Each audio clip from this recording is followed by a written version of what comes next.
empezar a las 10 de la mañana.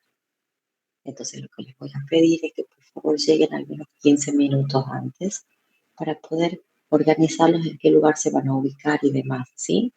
Y también les aclaro, porque si ven alumnos de física o dicen, no, estos no son mis compañeros de legislación, entren igual al aula mayor 2 porque, repito, ahí rinden las dos materias, física y nosotros en legislación.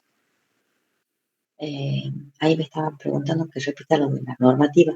Es sobre el código de ética, que es lo que voy a pasar a explicar ahora, ¿sí?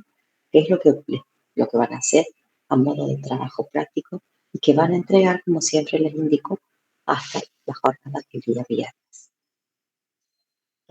Un cuadro síntesis de los aspectos más importantes y relevantes de el tema o de la temática de ética, ¿sí? Puede decir qué tema entran en el parcial del lunes. Bueno, los temas que van a entrar son todos los temas que hemos visto hasta acá. Hemos visto hasta la unidad 5. Vamos a llevarnos, si bien el programa, por cierto, es mucho más amplio, nosotros vamos a manejarnos con los temas que hemos desarrollado en clase. Entonces hemos visto desde la primera parte, Estado, norma y contexto social. Hemos visto lo de ética que les conté, lo que les dije que no hicimos el práctico, que lo que vamos a hacer ahora. Esta normativa que está en el aula virtual la incorporan, ¿sí? Se va como uno de los temas.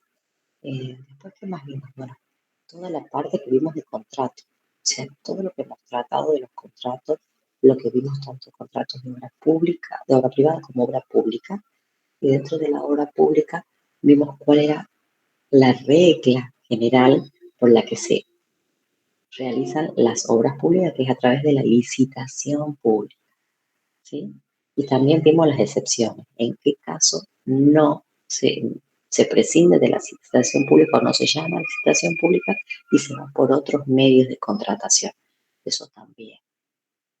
Esas legislaciones, tanto particularmente en la de Catamarca, que es la que hacemos foco, también está en el aula virtual, ¿sí? Bueno, lo que dio el ingeniero en la clase pasada, lo de la normativa particular de todo lo que se necesita, o sea, lo que se considera, los pasos y los requisitos para la verificación y aprobación de los planos en la municipalidad, eso también, por favor, no olvidarlo, ¿sí? Yo lo que de ese tema voy a ver, el ingeniero ha dado, que nosotros se vamos a hacer algunas preguntas. Y creo que no me estoy olvidando de nada, porque es lo que hemos visto hasta ahora, ¿sí? ¿Hasta ahí alguna otra pregunta?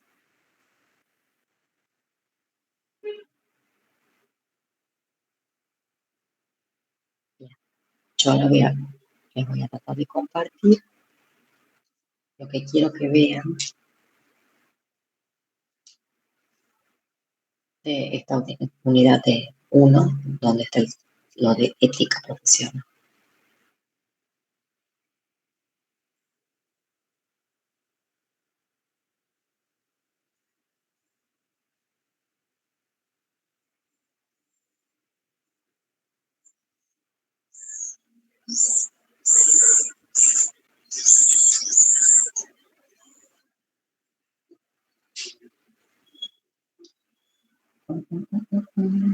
¿Dónde está la hora virtual? Ustedes me dicen porque no los escucho. Ustedes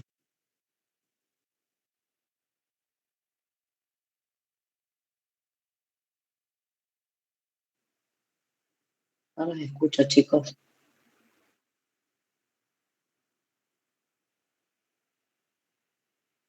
Chicos.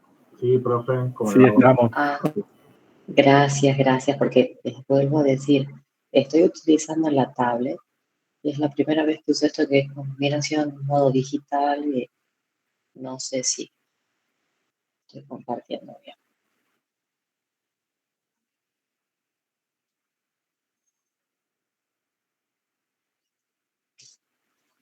Bien, acá les decía, ven, las cosas que ya estaban cargadas en la unidad 1, el primero donde dice código de ética.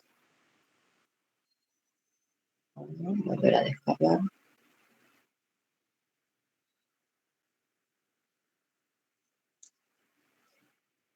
Bueno, yo les voy a ser redundante, pero les vuelvo a preguntar. ¿Están viendo? Sí, profe. Sí, profe. Perfecto. Bien. Fíjense, acá arriba, bueno, aquí es el número de decretos, el decreto 1099-84, que sancionado el código de ética. ¿Qué es lo que nos interesa de acá? Fíjense, acá en el preámbulo lo que tengo es la definición. Definición, y fíjense, dice ética profesional y reglas de ética. Hay una distinción, pero veamos el concepto de la ética profesional, ¿sí? Dice, es el conjunto de los mejores criterios y conceptos que debe guiar la conducta de un sujeto por la razón de los más elevados fines que pueden atribuirse a la profesión que ejerce. Acá particularmente en esta definición está haciendo referencia a todas las profesiones, no está haciendo hincapié en una sola. ¿Por qué? Porque la ética profesional vista desde en cuanto al concepto y a la definición que tiene en sí, es abarcativa de todas las profesiones, no puede distinguir entre una y otra, sino porque las conductas y los principios éticos son comunes a todas las profesiones, ¿sí? Por eso habla, cabe, que debe guiar la conducta de un sujeto, sea cual fuera la profesión que ejerce, pero dentro de los fines, dice, de los más elevados fines que se le atribuyen a esa profesión, ¿sí? Es decir, que nosotros como arquitectos, me está diciendo, tenemos que trabajar siempre enalteciendo la profesión que ejercemos. Reglas de ética. Las reglas de ética que se mencionan acá ya en esta normativa, código, no implica, dice, la negación de otras no expresadas y que pueden resultar del ejercicio profesional consciente y vivo. Quiere decir que si hay alguna regla que no esté acá escrita textualmente, aparezca en otra normativa, no significa que no es que son estas las únicas valederas y las otras no, ¿sí? O sea, valdrán tanto estas como las otras expresadas en la otra normativa. El código de ética está dividido en 3 libros. Esto es como cuando yo les contaba un poco, ¿se acuerdan del Código Civil? Tiene el preámbulo que está dividido en libros, en título, en capítulo.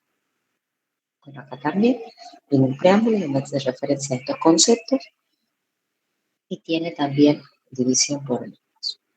En el libro primero sí hace referencia a nuestra profesión.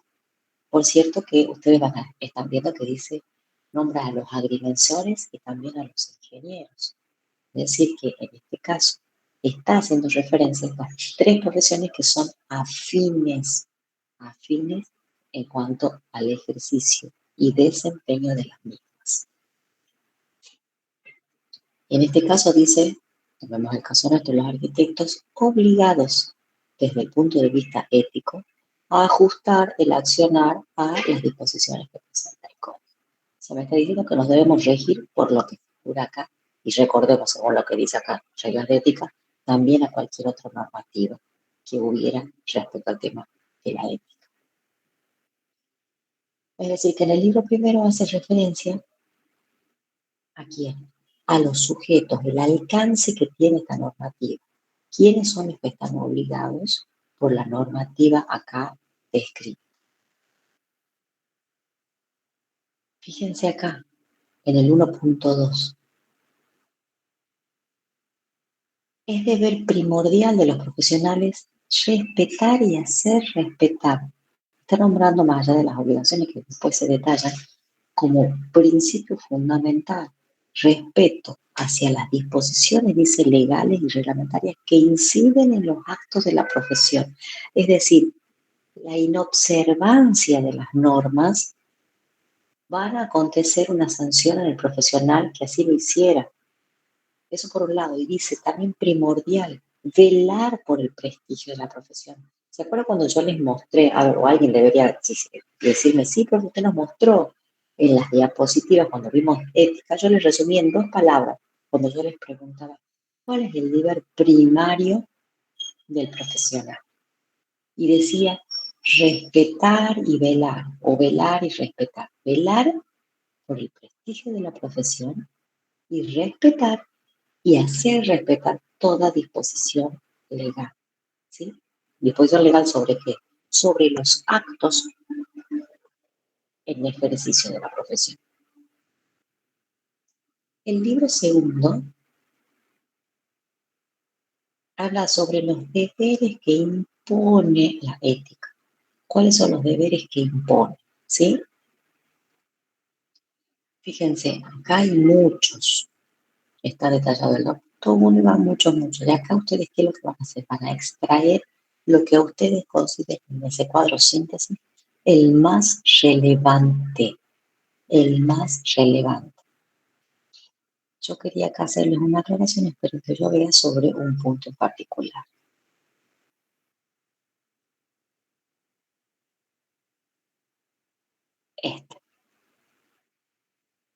Este que dice 2.14. Fíjense lo que dice. No competir con los demás colegas mediante concesiones sobre el importe de los honorarios, directa o indirectamente a favor del comitente, y que bajo cualquier denominación justifique disminuir o anular lo que correspondería por aplicación del mínimo fijado en el arancel. ¿Qué quiere decir esto? ¿Ven por qué yo a veces hago estas declaraciones? Porque a veces un poco en la lectura es un poco confuso, las redacciones, por cierto, de las normativas son así, a veces cuestan interpretar. Para eso estoy yo, para ayudarlos a disuadir esas confusiones. Este punto particular del código me dice que sobre los honorarios no podemos competir con otros colegas de manera desleal.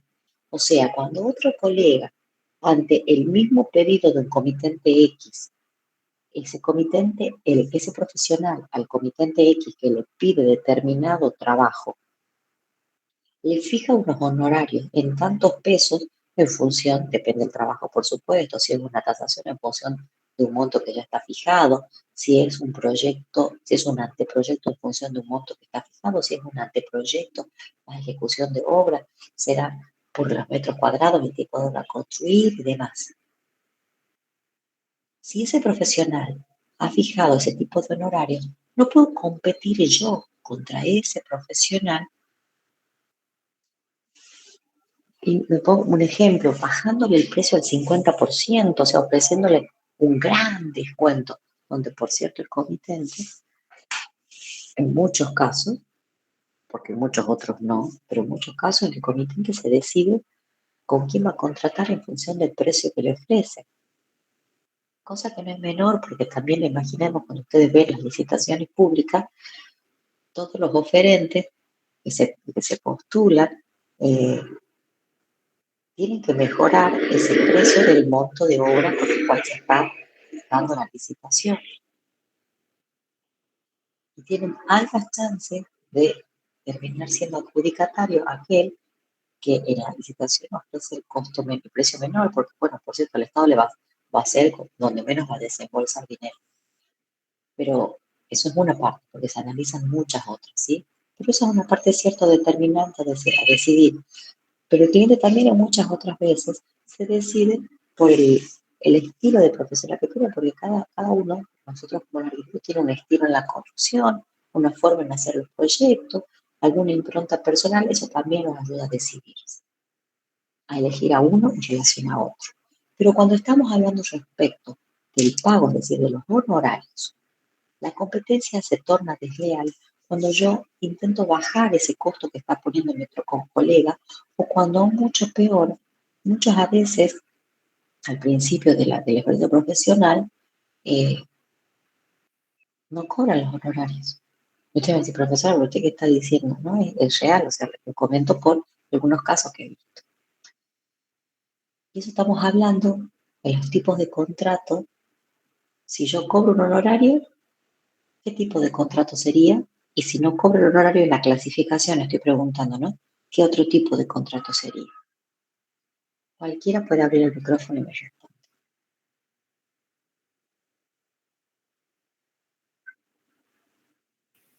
Si se cobra son onerosos. Muy bien. Y si no se cobra, es decir, si no hay una retribución, No oneroso. no es el no oneroso. Oneroso, hasta ahí muy bien. Oneroso. Pero si no es oneroso, ¿cómo es? Si no hay una prestación, es decir, una retribución, una contraprestación del comitente. Gratuito sería. Gratuito, muy bien, gratuito. Creo que Adrián puede ser que abrió el micrófono. De los varones, digo, el primero que dijo oneroso. Y para ubicarlos por el nombre, por ahí los reconozco Sí. por la voz. Bien, Adrián. Y bien a la compañera que no la estoy viendo, pero si no me dicen el nombre. Entonces sí los voy reconociendo por las voces a usted. Entonces tenemos Lourdes, soy. contratos. Muy bien, Lourdes, gracias. Contratos gratuitos, como dijo, onerosos, como dijo Adrián, y gratuitos, como dijo Lourdes. ¿Sí? Ahora, ustedes me dicen, profe, pero sí decía que podíamos hacer contratos gratuitos. Capaz que ustedes no se acuerdan, yo sí les voy recordando dónde decía que cuando no se especifique, bueno, que el contrato podrá ser gratuito si se pudiera inferir de las partes, o sea, de lo que establezca el contrato, de que es gratuito. Es decir, ¿podemos hacer contratos gratuitos? Sí, podemos hacer contratos gratuitos, pero hay ciertos casos, y eso también viene dado justamente por el Código de Ética. Generalmente a los familiares no les cobran. Y cuando hablo de familiares estamos hablando de familia de círculo íntimo, ¿sí?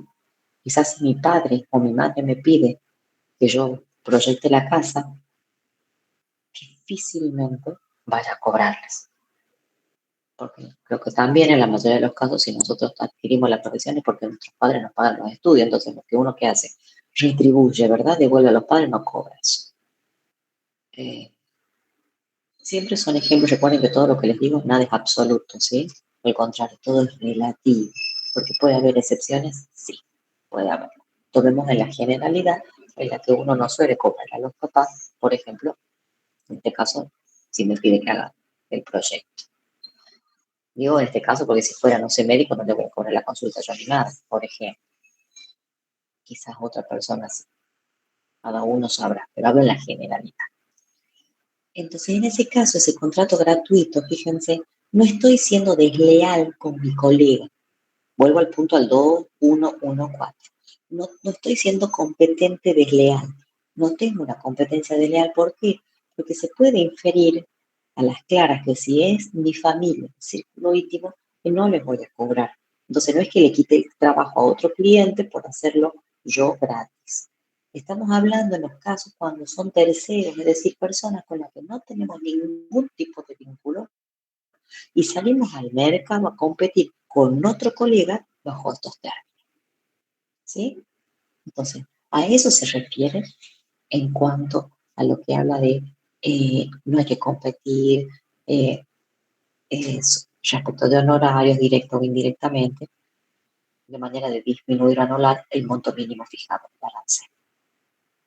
Eso era uno de los puntos que no los veía claro y que aparte me parecía hacer foco en eso, ¿sí? Fíjense otro caso, el 2116. No conceder su firma. Miren cómo arranca, ¿no? No concedan la firma, es decir, que no preste la firma. Dice, a título oneroso ni gratuito. ¿Qué quiere decir? Primero los leo y después te les pregunto. Para autorizar planos, especificaciones, dictámenes, memorias, informes y toda otra documentación profesional que no hayan sido estudiados o ejecutados o controlados personalmente por sí, o sea, por el profesional interviniente. ¿Qué quiere decir cuando dice no conceder su firma a título oneroso ni gratuito? Yo voy a salir de la pantalla porque hay alguien que quiere entrar para permitir el acceso. Abra el micrófono y me responde.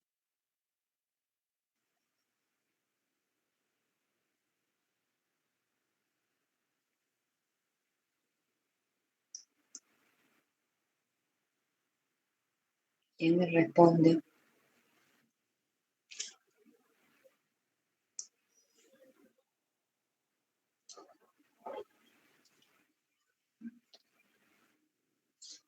O yo salí del Meet.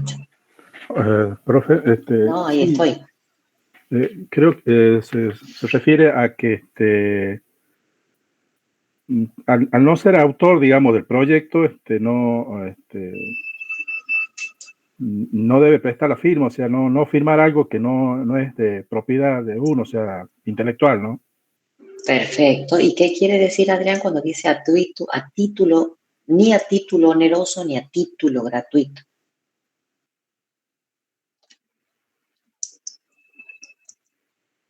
Gratuito, no se cobre. Que se cobre o no se cobre. Por esa firma. Exactamente. Porque no Muy es. bien. Que no Porque, puedo prestar la firma ni de forma gratuita, es decir, por hacerle un favor a Adrián, yo le voy a firmar el plano, porque Adrián es mi amigo, entonces ahí le estoy prestando la firma a título gratuito. Pero como a Lourdes no la conozco, y Lourdes viene y me dice, arquitecta, mire, yo todavía no tengo la matrícula, usted me puede firmar, tengo que presentar este dictamen, la pericia que he realizado. Entonces le digo, bueno, sí, son tantos pesos, Lourdes, entonces le estoy cobrando por usted la firma. Entonces ahí estoy concediendo mi firma a título oneroso. Entonces fíjense, clarita la norma. No conceder la firma, no prestarle, decimos en la jerga, lo coloquial, ¿verdad? No se presta la firma ni a título oneroso, es decir, sea porque cobre por ello, ni sea porque le haga un favor a un colega o amigo. ¿Sí? ¿Se entendió ese punto también? Fíjense porque es también importantísimo, ¿no? Cosas que sí, o suelen sea, suceder eh, en la práctica. sí, Diga, ya lo escucho. más allá de las implicancias que pueda traer, porque usted, bueno, ahí mencionó sobre un peritaje, uno no sabe si está bien hecho o está mal, o sea, Ah, qué buena. Miren la observación que está haciendo Adrián. Sigue Adrián. Por la implicancia, dice Adrián, que pueda suceder claro, o sea, ante un las dictamen de la consecuencias pericia. posteriores. Ujú. Muy Este, bien. ¿Y eso en qué unidad lo vemos? ¿Bajo qué título de unidad en el programa? Es a lo que usted le llama la implicancia. Es la que tenemos los profesionales cuando llevamos adelante un trabajo. Sea un dictamen, sea un plano, sea una memoria, un informe, ¿sí? Un trabajo, en este caso de arquitecto. ¿Qué es lo que asumimos cada vez que estamos haciendo un trabajo? responsabilidades. Muy bien, Adrián. Una responsabilidad. Ese es un tema, como les decía, un tema, una unidad del programa, responsabilidad. Lo que pueda implicar, como dice el compañero, tantas responsabilidades, depende de la índole, por supuesto, del trabajo que estemos haciendo. Responsabilidades civiles y responsabilidades penales, también tenemos responsabilidades administrativas, penales, digamos, de las más graves. Y responsabilidades también civiles son graves. Porque ya les dije, bueno, no sé si les dije, capaz que por ahí. Yo digo, les dije porque lo repito tanto en las promociones, pero en las cursadas digo que cada año en las responsabilidades civiles se responde con la forma de reparación ante un daño civil es con dinero. Imagínense si no es grave, ¿de dónde va a salir el dinero? De nuestro patrimonio. Fíjense que ustedes ya saben que es el patrimonio. Eso le preguntan en el parcial, no ahora. Sale del patrimonio. Las responsabilidades civiles se reparan, el daño civil con el respondo con mi patrimonio. Y cuando estamos hablando de una responsabilidad de índole penal, son mucho más severas. En el sentido de que, bueno, es cierto que la plata y el patrimonio de cada uno cuesta y duele, pero a veces no sé, creo que eso ya es una apreciación personal. La libertad para mí no tiene precio. Entonces las responsabilidades penales se sancionan, ¿sí? Tienen otro tipo de pena, ¿sí? Son penas, depende del tipo de delito cometido, privativas de la libertad. Responsabilidades administrativas, bueno, tendrán sanciones administrativas. Entonces, otorgar la firma, sea gratuitamente o sea onerosamente, va a implicar que yo responda por ese documento que estoy firmando, que hizo otro. Entonces, como dijo Adrián, no fue controlado por mí. Entonces, eso es un riesgo que estoy tomando. Así que ojo con eso. Bien. Hasta acá eran los deberes, bueno, hay varios, ¿no? Yo les analizo así puntual dos, ¿sí? Deberes, fíjense, el 2.1 dice deberes del profesional para con la dignidad de la profesión, es decir, cómo tengo que actuar como ejecutor de la profesión del arquitecto. Después en el 2.2 habla el deber de profesional mío respecto de otros colegas, ¿sí? De otros colegas, cómo actúo yo en relación a mis colegas arquitectos.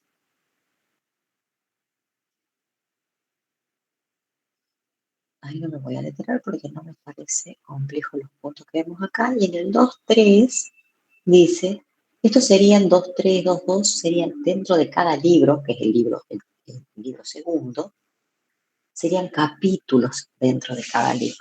Acuérdense en esa forma de organización que tiene el Código Civil. Acá está a una menor escala, pero mantiene la misma estructura organizativa. Los deberes de los profesionales con el cliente, es decir, con el comitente y con el público en general. Fíjense lo que dice acá el 2.3.1.1. No ofrecer por medio alguno la prestación de servicios cuyo objeto, por cualquier razón de orden técnico, jurídico, reglamentario, económico o social, etcétera, es decir, que puede ser por alguna otra razón, sea de muy dudoso o imposible cumplimiento, o si por sus propias circunstancias personales el profesional no puede satisfacer. ¿Qué quiere decir acá? ¿Alguien me lo quiere explicar? Y yo después termino de cerrar en lo que quiero hacer hincapié ahí.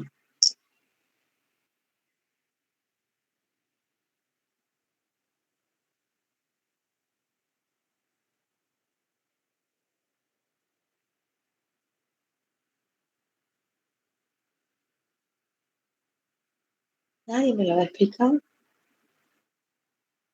Al revés, ustedes deberían explicarme a mí el código de ética. Dije, la profe no puede ni hablar. Muda voy a estar la semana que viene. Y entonces cuando me pregunten, profe, acá una ayudita, no puedo hablar, le voy a decir. ¿Verdad? Profe, puede ser que sea que en ese caso, para mí puede ser de los dos lados, ¿no? Tanto el cliente como... Hable un poquito más fuerte, Adrián, porque yo lo escucho muy bajito. No, soy Emiliano. ¿Ahí me escucha bien? Perdón, Emiliano, disculpe, Vale, ahora okay. sí lo escucho mejor. Puede ser de los dos lados, ¿no es cierto? Tanto profesional como de cliente, porque ahí habla que si no pudiera, a ver, lo voy a leer acá en el PDF, dice no ofrecer por ningún medio alguno la prestación de servicios cuyo objeto, por cualquier razón de orden técnico, jurídico, reglamentario, económico o social, sea de muy dudoso o imposible cumplimiento. Puede ser tanto del profesional que no cumpla, ¿no es cierto?, un trabajo, o puede ser también del cliente, capaz que yo como profesional digo, no quiero trabajar con esta persona porque creo que no me va a pagar, ya en ese caso sería en lo económico, no sé si estoy de acuerdo o no, y si es al revés, yo cliente pongo en duda trabajar con tal empresa porque puede ser por una cuestión técnica que no me como dice ahí al final, no pudiera satisfacer. Entonces, como que yo lo veo que puede ser de los dos lados, tanto de lo público, tanto de lo profesional como del cliente también. Bueno, ahí yo lo voy a corregir a Emiliano, porque muchos pueden pensar como Emiliano, entonces lo vamos a corregir. No hay acá en este caso esta situación que puede ser o de un lado o del otro, porque fíjense, Emiliano y los demás, que lo que dice el título de este capítulo, deber del profesional para con el cliente y el público en general.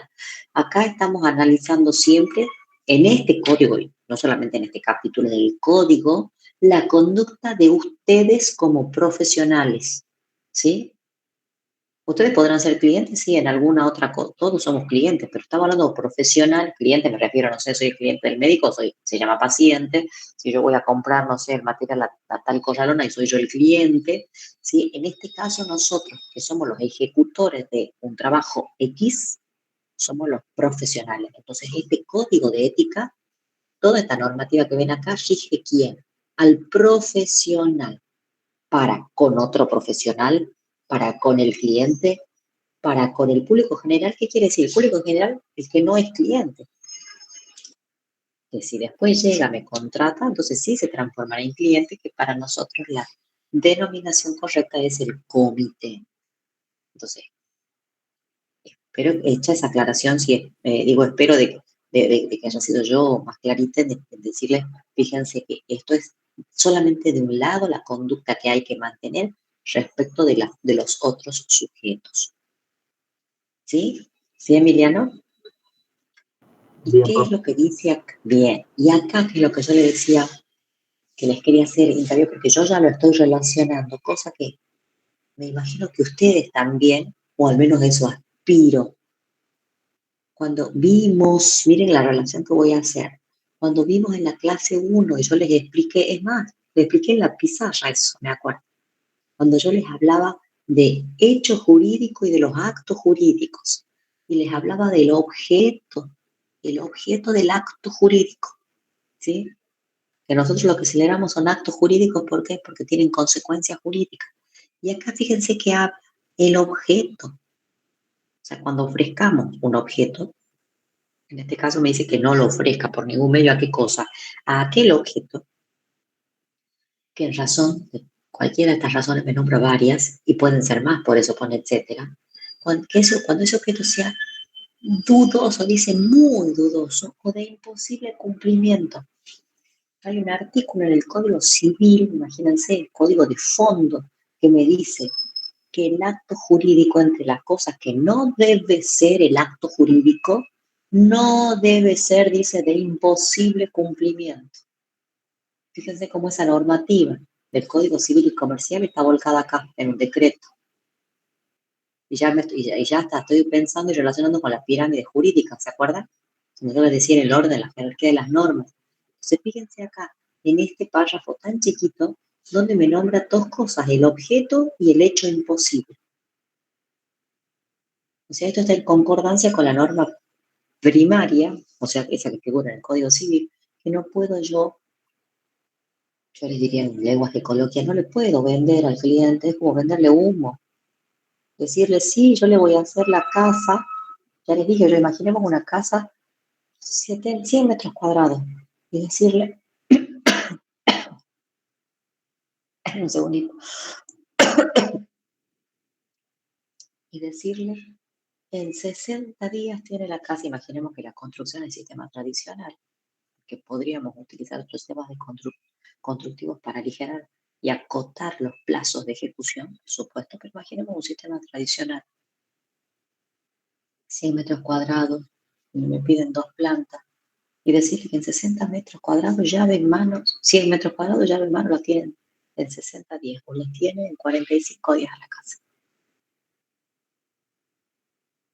Sería quizás de imposible cumplimiento, más allá que el plazo hace imposible, eso no se lo puedo cumplir en ese tiempo, porque los plazos de ejecución de obra, cuando yo necesito que fragüe el hormigón, depende de muchos factores.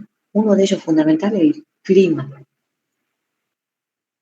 O piensa que soplándolo no se voy a agilizar el proceso. No, tengo que esperar el tiempo de fragua, el tiempo de endurecimiento, hasta que alcanza la resistencia. Son plazos que yo no los puedo acotar.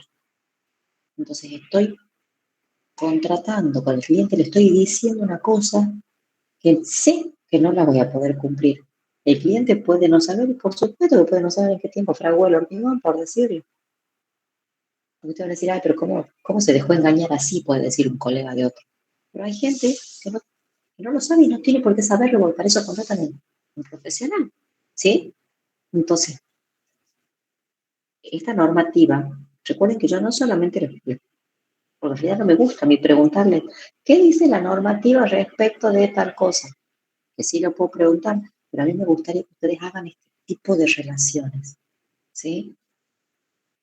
Es más, si las preguntas, por ejemplo, cuando yo te hablo en general, porque todavía no sé cómo armo el parcial, pero ustedes piensen, si ustedes están viendo una pregunta y a ellos, si no me dice relaciones, pero yo considero sobre lo que estoy leyendo y puedo explicar y hacer una relación, porque si dice explique a qué se refiere esto, en esa explicación yo lo relaciono muchísimo mejor, porque entonces ustedes ahí me están contando que ustedes de la unidad 1 de tal tema, cuando hablábamos de los actos jurídicos y del objeto que no puede hacer el hecho imposible, está volcado en esta normativa.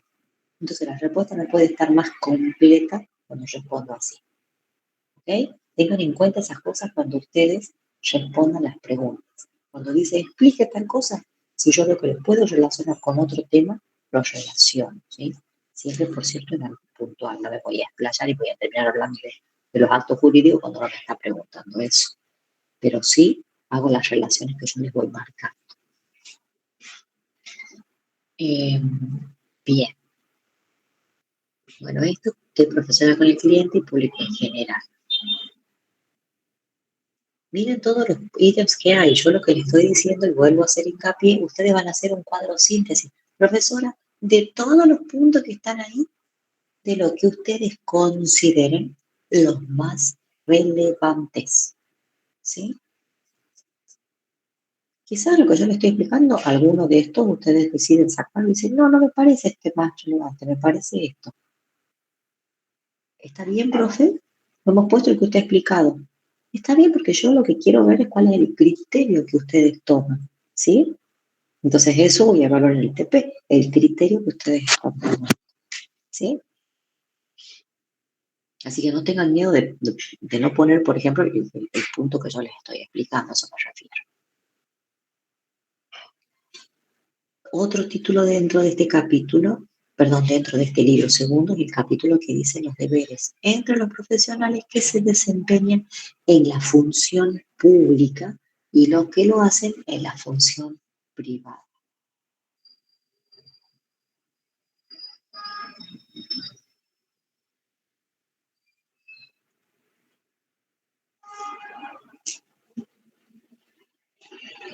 Eso lo van a ir viendo ustedes, ¿sí? De los profesionales de los controles. Si hay algún punto que ustedes van leyendo y quieren que yo les explique, me lo dicen. Si no, esperen que yo busco de los que me ha marcado que me parecía destacable, o sea, para destacarlo, ¿sí?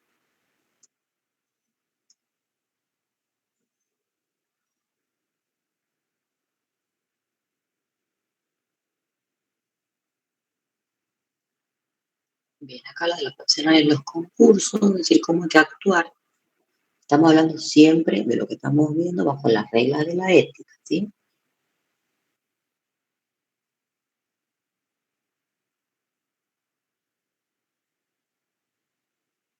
Y este que termina, fíjense, de las faltas de la ética. ¿Qué pasa cuando se falta alguna de las normativas que figura acá? Es decir, cuando no se actúa bajo los principios éticos, ¿sí? Cuando se transgreden estas normas. Me explica acá, esto es lo que le dice en el 281, ¿sí? Va a haber un tribunal de ética, los colegios profesionales tienen conformado un tribunal de ética, ¿sí? Donde ese tribunal de ética, cuando llega la denuncia, porque para que haya una causa de una falta ética, tiene que haber obviamente primero una denuncia que se efectuará en el colegio correspondiente, ¿sí? Y ese tribunal lo que va a hacer es determinar, dice, la calificación y la sanción que corresponde a una falta o a un conjunto de faltas, es decir, porque se puede haber faltado a una o a varias normas éticas, en que se pruebe que un profesional se halló incurso, es decir, que estuvo involucrado en esa falta o varias faltas. Es decir, ¿cuál es la función del Tribunal de Ética?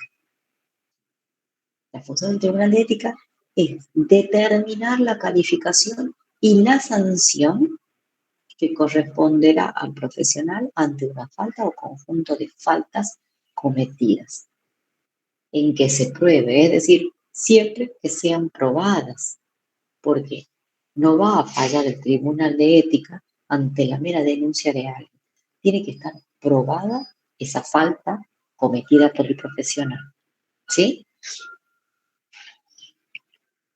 Profesora, Sí. en este caso, las sanciones que ejerce digamos, el Tribunal de Tribunal de Conducta Ética.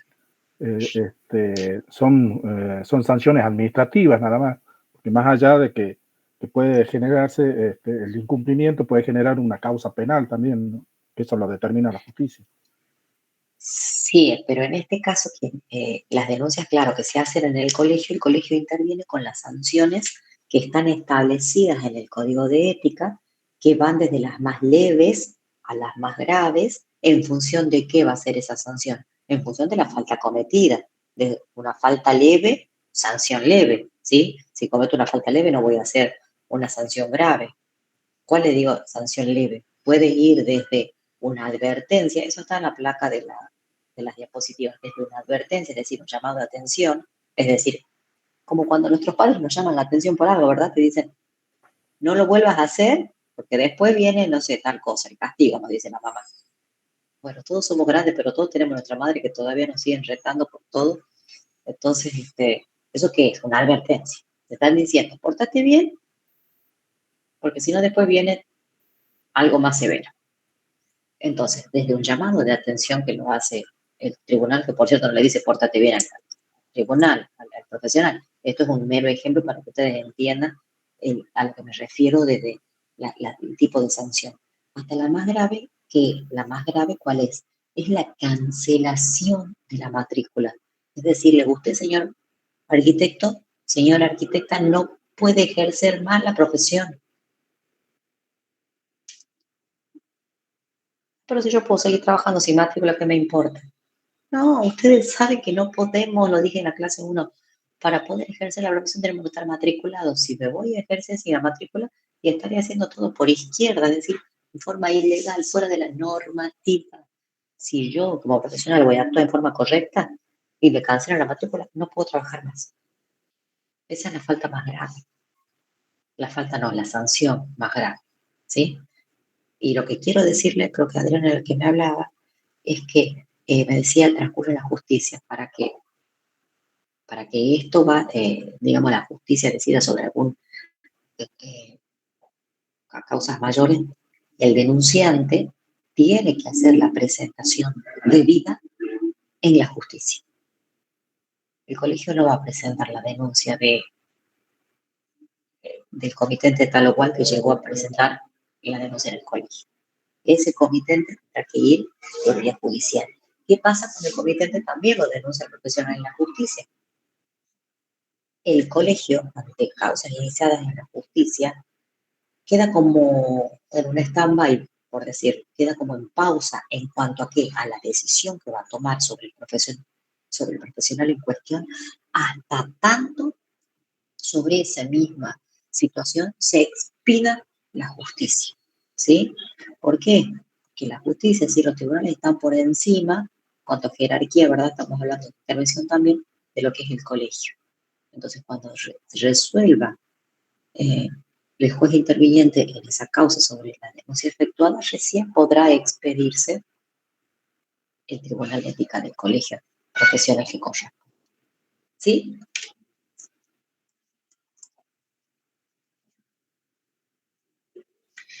Y el último libro ya habla de normas de procedimiento. El segundo, acuérdense, era sobre los deberes que tenía el profesional en las distintas situaciones y también, bueno, acá habla de la falta de ética. Y el último, normas de procedimiento, es decir, cómo se va a proceder en esta situación.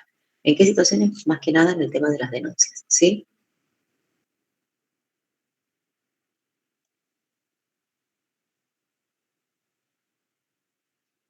Por ejemplo, dice acá, la denuncia será ratificada ante el Consejo Interviniente, para lo cual el denunciante será citado en un plazo prudencial que se fije, vencido el plazo sin que medie ratificación. ¿Saben lo que es eso? Es decir, que se lo cita el denunciante para que ratificar o rectificar. Ratificar es decir, sí, lo que he presentado lo sostengo y lo ratifico, valga la redundancia, es decir, se mantiene en los dichos. Rectificar es retrotraerse de los dichos.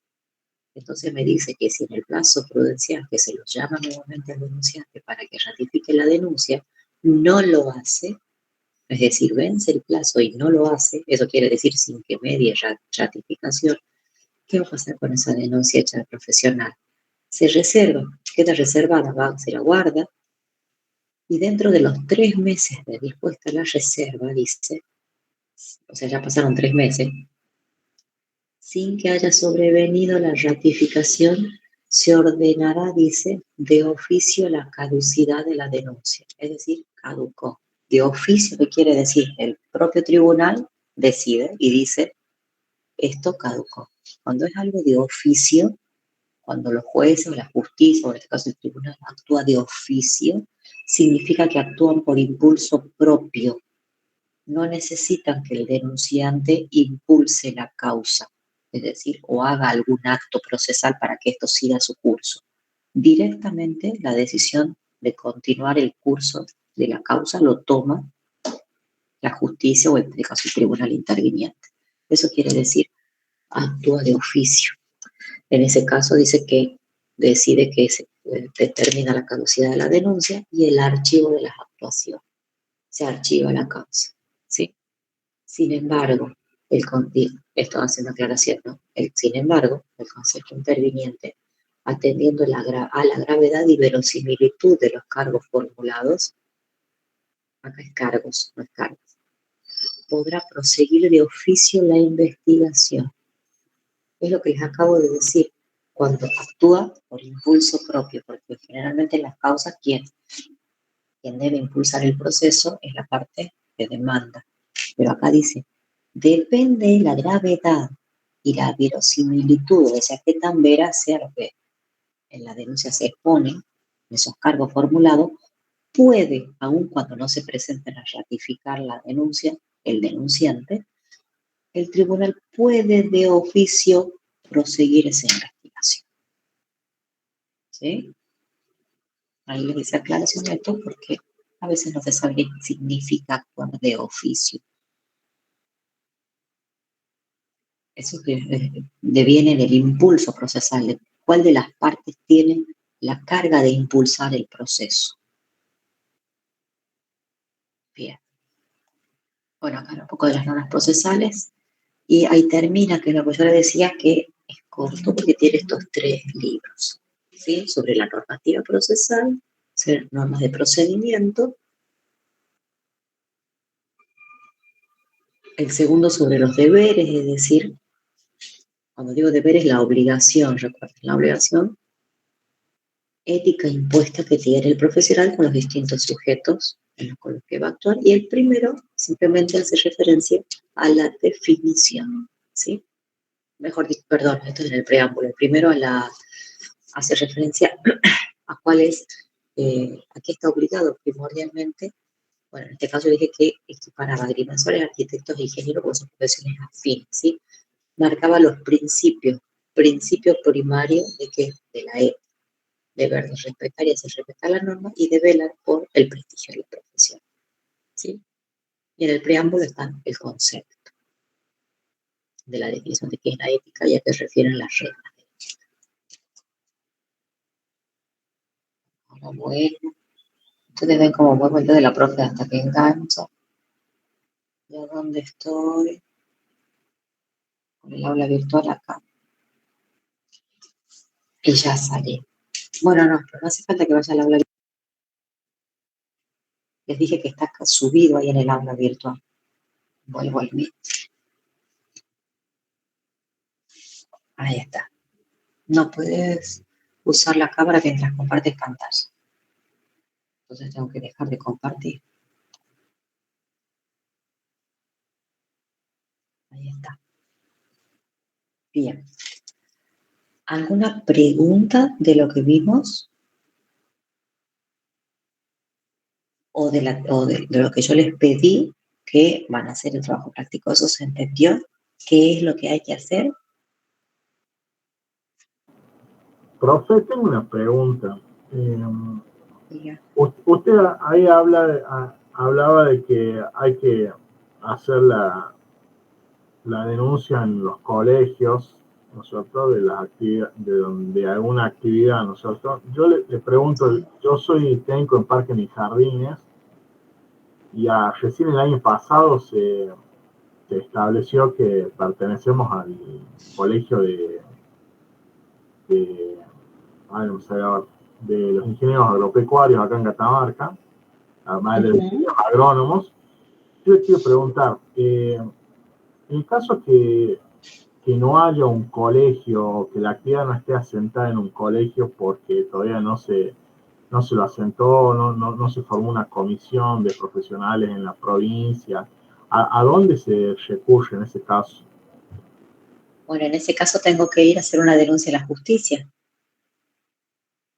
que por cierto, dependiendo de qué tipo sea, me haya visto afectada yo como comitente, voy a ver si recurro a la justicia, porque, ojo, todo el mundo cuando está enojado dice, te voy a denunciar, te voy a hacer la denuncia. Cuando dice la denuncia no se refieren a te voy a denunciar en el colegio de arquitectos, se refieren de ir a la justicia.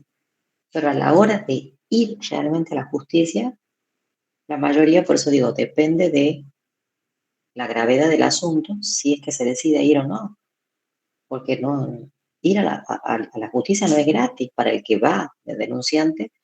Ya de por sí, para ir a la justicia no puedo ir yo, tengo que buscar un abogado, pagar al abogado, todo lo que se paga las tasas de justicia para ingresar las demandas y demás. O sea, no es fácil, a eso me refiero, en ese sentido, de decir, te voy a demandar y voy, pongo la denuncia como quien va a hacer una denuncia en la comisaría. Y está el oficial el sumariante que toma el registro de la denuncia, ¿no? Entonces, si no hay un colegio, no tengo dónde denunciarlo. Yo no puedo denunciarlo, por ejemplo, imaginemos que no está, como usted me cuenta, dónde estaría incorporado al colegio que pertenecería de los agrimensores. Me dijo, no, agrimensores no. De los agrónomos. Agrónomos, colegio de agrónomos. No puedo decir, bueno, no, yo lo voy a denunciar en Emiliano, bueno, es afín a la profesión nuestra, voy al colegio de arquitectos. Y lo van a buscar a usted en una matrícula. Y me dice, pero sí, el señor o la arquitecta Roxana Vélez no pertenece a la matrícula acá. Que también ustedes me pueden decir, otra pregunta sería, Emiliano trabaja de arquitecto, pero él todavía no tiene el título, entonces está ejerciendo sin matrícula, y yo lo voy a denunciar al colegio. Emiliano, el arquitecto Emiliano, ahí trabaja de matrícula. Pues si acá no está registrado en la matrícula, por cierto, es una falta, y sí, ¿cómo lo va a sancionar el colegio si no está inscrito en la matrícula? En ese caso, tengo que estar haciendo otra denuncia, donde la justicia, donde a mí me dicen que yo para ejercer necesito título habilitante. Entonces, ¿por qué lo voy a denunciar? Ejercicio ilegal de la profesión. Es como el médico que trabaja sin matrícula. ¿A dónde los denuncian? A la justicia. No digo que lo nuestro no sea grave, pero siempre uno piensa, tomando de ejemplo el médico. Imagínense, una persona que cura supuestamente y atiende a personas que estamos enfermas sin tener una matrícula. ¿Por qué digo sin tener una matrícula? Puede decir, pero profe, sí, capaz que estudió, se recibió, todavía estando en trámite y bueno, no va a esperar hasta que llegue.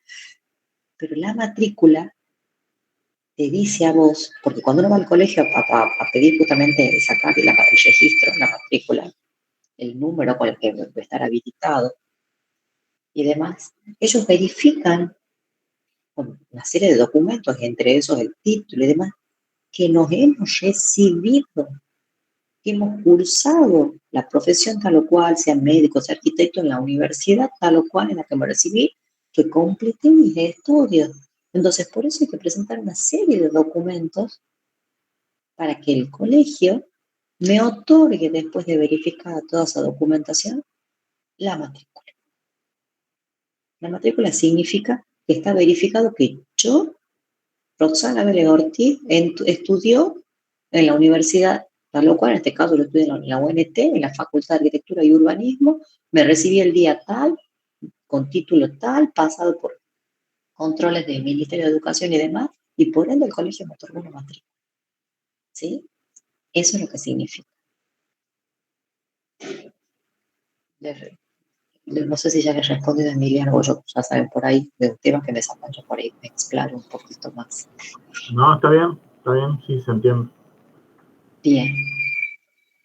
Bueno, no hay preguntas entonces sobre lo que tienen que hacer del trabajo práctico.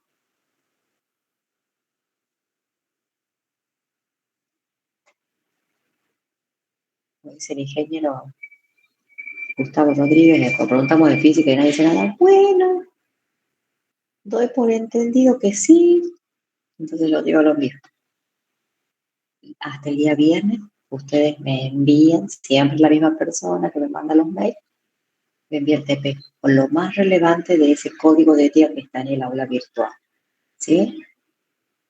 Ya les conté cómo está estructurado y ustedes van a ver de ahí qué es lo que cada grupo, en este caso, considera más relevante.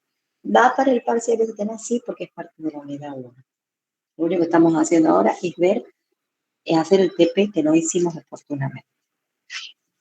¿Sí? Yo ahora voy a tomar asistencia y pueden salir, bueno, ya terminamos la clase. Les pido perdón que hoy hemos estado muy poquito tiempo y no he estado más, porque de verdad me cuesta mucho, chicos, poder hablarles. Pero bueno, no les obliga y hay que cumplir, como bien dice, todos cumplimos nuestras labores, así que para eso estamos. Cualquier duda o consulta me escriben al mail, ¿sí? Profe, Pregunta. yo tenía una consulta del trabajo práctico anterior. Era si le había llegado. ¿Se acuerda del mail que no le había llegado? Creo que era algo así. Ah, sí lo tenía. Es más, bueno, aclaro, ya que están todos, hago la aclaración porque yo dije, no me acuerdo el apellido, pero ahora que lo vea Fabián, no tengo el trabajo de ustedes. Fue el primer TP que entró, porque ustedes lo mandaron antes del vencimiento del plazo, cosa que está perfecto. Entonces quiero destacar que fue el primer grupo que envió. Claro, y después me ingresan, porque imagínense que las casillas de correo de la cátedra no solo entran sus trabajos,